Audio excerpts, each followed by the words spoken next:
You know what? I've seen you get out of that chair. Don't act like you can't walk around this. I haven't stood up in 5 years. What do you have to say for yourself? I didn't do anything. Don't lie to me! The facilities manager stood in front of the ramp, arms crossed, blocking the only wheelchair entrance to the science building. Behind her, a boy in a wheelchair held his backpack in his lap and said nothing. He had been coming to this door every day for 3 weeks. Today, for no reason he understood, she decided he couldn't anymore. Nobody in the hallway knew his name. Nobody knew what he was about to become to this campus by 3 p.m. that day. They just knew a woman in a gray polo was yelling at a kid in a wheelchair, and none of them were doing anything about it. Let's back up. His name was Malik Bridges, 19 years old, full scholarship to Ashgrove University, top of his engineering class, and paralyzed from the waist down since he was 14. Not born this way, made this way. When Malik was 14, he was riding his bike home from football practice in Cleveland. A drunk driver ran a red light. Malik spent 4 months in a hospital bed learning that his legs would never work again, and the rest of high school learning that most people look at a wheelchair before they look at a face. His father, Andre Bridges, never left that hospital room except to shower. Andre was a machinist, 3rd generation, hands scarred from 30 years of factory work. He used to build engine parts for a living. After the accident, he taught himself to build something else. A specialized wheelchair frame, lighter, stronger, faster than anything on the market, because the ones insurance would pay for kept breaking under Malik's weight during physical therapy. Andre built the first one in their garage with tools he bought used off Craigslist. He built the second one better. By the time Malik graduated high school, Andre Bridges had a patent. Then he had a company.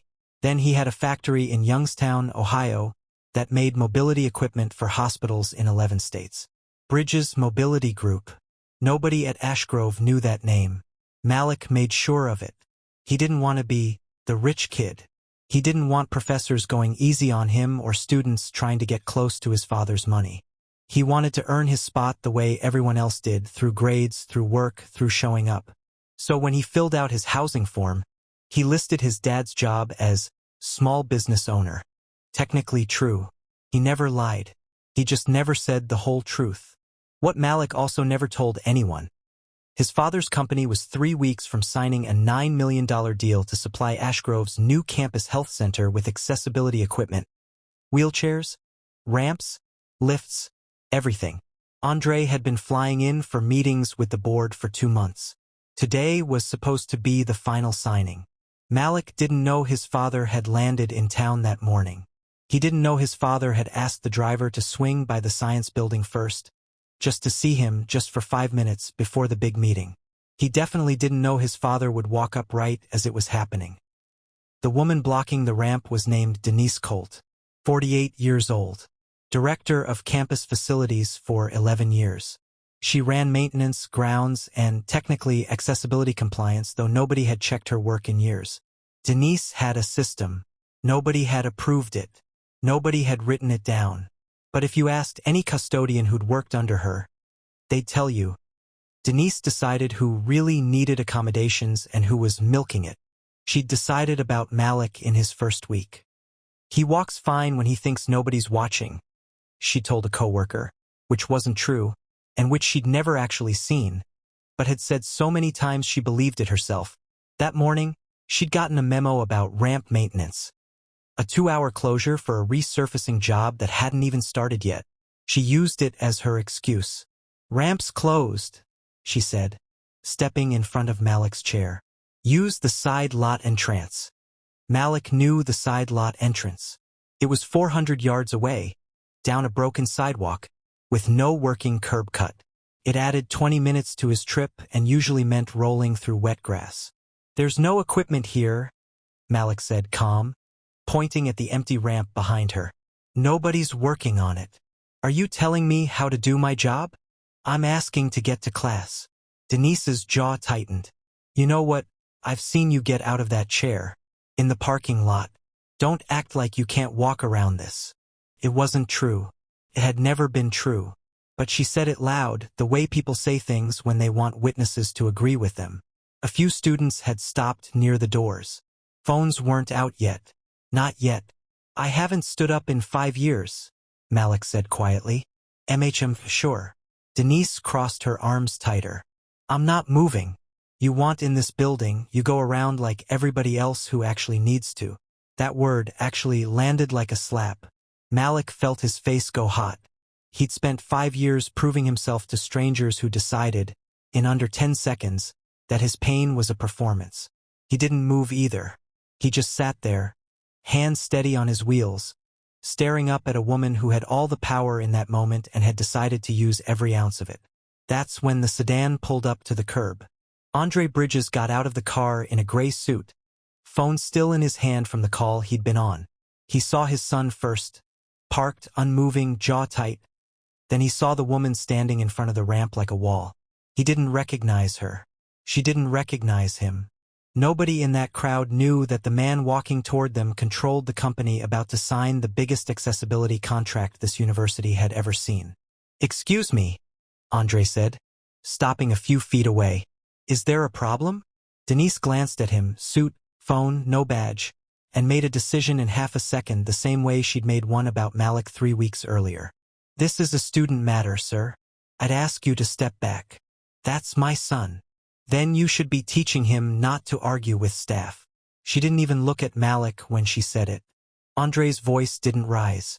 It went quieter instead, which was somehow worse. "What exactly is the problem with the ramp?" "Maintenance," Denise said. "There's a sign." There was no sign. Andre looked. Malik looked. A girl nearby, already filming without anyone noticing, zoomed in on the empty space where a sign should have been. "I don't see one," Andre said. "Are you calling me a liar?" "I'm asking a question." Denise's hand went to the radio clipped to her belt.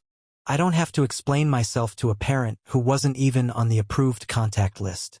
And frankly," she looked Malik up and down one more time, "he doesn't need special treatment. He gets around fine when it suits him." Malik's hands tightened on his wheels. 5 years of people saying versions of that sentence. 5 years of proving and proving and proving again. "Ma'am," Andre said, and now there was steel under the quiet. "My son has not walked since he was 14 years old. I know because I was in the hospital room. I know because I built the chair he's sitting in with my own hands in my garage.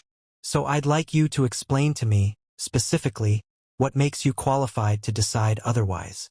Denise blinked. Something flickered, not doubt, not yet. Just irritation that this was taking longer than she wanted. "I don't answer to you," she said, and keyed her radio. "Security. I need assistance at the north entrance. I have a combative parent refusing to leave." Officer Renata Vasquez arrived 4 minutes later. 7 years on campus security. She'd handled noise complaints, stolen bikes, drunk freshmen. She had never once needed her radio for something that turned out to be nothing. She read the scene fast.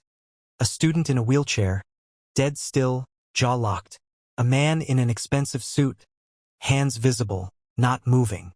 Denise Colt, arms crossed, talking fast before Renata even got close. "He forced his way past me. He's refusing basic instructions, and I want it documented," Denise said. Renata looked at Andre. "Sir, can I get your ID?" Andre handed it over without a word. Renata ran it. Clean. Not even a parking ticket. "He's clear," she said. "That doesn't prove anything," Denise snapped. "Anybody can carry an ID. Check his bag. I saw him reach into it. I want to know what's in there." Renata hesitated. This wasn't procedure. This wasn't close to procedure. But Denise had 11 years of seniority and a reputation for making trouble for anyone who crossed her. "Sir, would you mind if I looked in your bag?" "I do mind," Andre said. "No probable cause, no warrant. That's my personal property. Legally, that ended it." Renata knew that. Denise didn't care. She crossed the space in 3 fast steps and grabbed the strap off Andre's shoulder before Renata could stop her. The zipper ripped open. She started pulling things out and slamming them on the low wall beside the ramp for everyone to see. A laptop, a folder stamped Bridges Mobility Group, contract proposal, Ashgrove University Health Center. $9.20 million. Denise didn't read it. She flipped 2 pages and tossed it aside like garbage. A small metal keychain, shaped like a wheelchair wheel, engraved on the back. For Malik, day 1 of walking different, not less. Love, Dad. Denise turned it over once, unimpressed, and dropped it on the concrete. It landed with a small, sharp clink that seemed too loud for how small it was. Malik flinched like it had hit him instead. Nothing here, Denise announced anyway, wiping her hands on her polo like she'd touched something dirty. Doesn't mean I trust him. She turned back to the small crowd that had gathered. Maybe 30 students now, most with phones up. I want everyone to understand, she said, loud, performing now. I am protecting this campus. This man forced his way in. I don't feel safe. And you, she pointed at Malik, finger inches from his face. You should be grateful this school lets you use these facilities at all. Not every school would. Grateful. The word hit the crowd like a dropped glass. A girl near the front actually gasped. Someone said, "Oh my God," under their breath. Malik didn't move, didn't cry, but something behind his eyes went very still, the way a person goes still right before they stop expecting the world to be fair. Andre knelt down so he was eye level with his son. Not performing, not for the cameras, just a father checking on his kid. You okay? Malik nodded, but his voice cracked on the first word. I didn't want you to know it's like this every day, Dad. I didn't want you flying out here to fight my battles. That sentence broke something in Andre worse than anything Denise had said. Every day? He asked quietly. Malik looked down at his hands. Not always this bad, but she does this. Blocks the ramp. Makes me go around. Tells people I fake it. He swallowed. I thought if I just kept my head down, it'd stop mattering. Andre stood back up slowly. He didn't shout. He pulled out his phone and sent 2 messages. First, to his lawyer, freeze the Ashgrove contract. Do not sign anything today. Second, to the university president, a woman he'd met twice. I'm at the North Science entrance. Come now. Then he turned to Officer Vasquez. I'd like your supervisor's name, and I'd like this incident logged, in full, right now, while 30 witnesses are still standing here. Denise laughed, short and sharp. Log whatever you want. I've been here 11 years. I run this. She had no idea how wrong that sentence was about to become. President Dana Okafor arrived 9 minutes later, out of breath, having sprinted from a budget meeting 2 buildings over. She'd been in a room an hour earlier reviewing the final terms of the Bridges Mobility Group contract, the biggest accessibility upgrade in the school's history. She saw Andre first, recognized him instantly from the morning's meeting. Mr. Bridges, what happened? Andre didn't raise his voice. He didn't need to. Your facilities director blocked my son from entering this building, told him. A young man who hasn't walked in 5 years, that he was faking his disability, searched my property without consent, and told him in front of 30 students that he should feel grateful to be allowed on this campus. Dana's face drained of color. She looked at Malik. She looked at Denise. Denise? She said carefully. Is this true? I was following procedure, Denise said, but her voice had lost its edge. For the first time, it wobbled. There is no procedure that says block the accessible entrance and accuse a student of lying about a disability, Dana said. I've read every policy this school has. I wrote half of them. She turned to the crowd. Phones still up. Dozens of red recording lights. Ms. Colt, you're suspended. Effective immediately. Pending a full investigation. Officer Vasquez, please escort her to HR. Denise's mouth opened. Nothing came out. She untied the little apron she wore for outdoor work, folded it, and set it on the low wall next to Andre's ripped open bag, right beside the small dented keychain still lying on the concrete. Nobody clapped. It wasn't that kind of moment. It was quieter than that. Heavier. As she was walked away, one student, arms crossed, said just loud enough to carry, 11 years too long. That night, the video went up. A junior named Priya Kapoor, who'd been filming the whole thing on instinct, posted it with one line of caption. This happened at Ashgrove today. Watch till the end. By morning it had 4 million views. By the next afternoon, 22 million. The hashtag Ashgrove ramp was everywhere. News stations picked it up. A disability rights organization in D.C. issued a statement. Ashgrove's admissions office got 2,000 emails in 48 hours. Most of them from parents of disabled students asking one question. Does this happen to my kid too? It did. That was the part nobody expected. Andre's lawyers subpoenaed 8 years of accessibility complaints filed at Ashgrove. 19 formal complaints. 14 involved Denise Colt by name. 11 had been closed with no action. 3 families had never received a response at all. A wheelchair user named Devin Marsh, who'd transferred out 2 years earlier after Denise accused him of using the chair for sympathy points, saw the video and finally told his mother the real reason he left. His mother called the university lawyers the next morning. Within a week, 5 more families came forward. Andre made one public statement and only one. This was never about a contract or a ramp. It's about whether a disabled kid gets to exist in a building without being told he has to earn the right to be believed. Denise Colt was charged with disability-based harassment and unlawful seizure of property, with a pattern enhancement based on the 8-year complaint record the subpoena uncovered. At trial, she said she'd never meant anything by it, that she was just doing her job, that 11 years of service should count for something. The jury watched Priya's video in full. 9 minutes. Nobody moved. Guilty on all counts. 18 months of supervised probation, mandatory disability rights training, a permanent ban from working in any student-facing role. A civil settlement of $4.1 million was paid out to the affected families through the university's insurance. Malik didn't go to the sentencing. He said he didn't need to watch that. He'd already lived it. 6 months later, the science building had a new ramp, wider, heated in winter so it never iced over, built to Andre's specs at cost.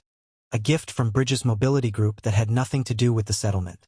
There was a new accessibility office on campus, staffed by 2 people who actually used the equipment they oversaw. A new policy, written in plain language, posted at every entrance, said any accommodation dispute went straight to a review board within 24 hours. No more decisions made alone by one person at one door. Malik started a student group called Open Door. It paired new students with disabilities with upperclassmen who'd already fought these battles once and didn't want anyone fighting them alone.